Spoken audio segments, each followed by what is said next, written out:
আজকে তোমাকে একটা প্রশ্ন করবো, তার উত্তর দিতে হবে। ওকে। আর উত্তর যদি দিতে পারো তাহলে তোমাকে 100 টাকা দেবো। ওকে।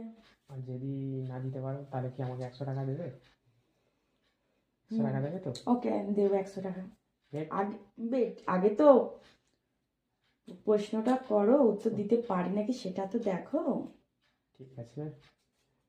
প্রশ্নটা হচ্ছে এটাই, 1 কেজি লোহা বেশি ভারী না 1 কেজি তুলো বেশি ভারী? 1 কেজি লোহা বেশি ভারী। তুলো ভারী তো হবে না, তুলো তো হালকা, কি করে তুলোটা ভারী হবে? ঠিক বলছো।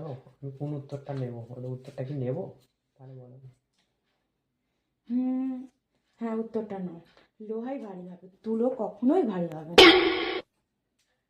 দূর, তুমি ভুল উত্তর দিয়েছো। কেন? আমি 100 টাকা জিতে গেছি।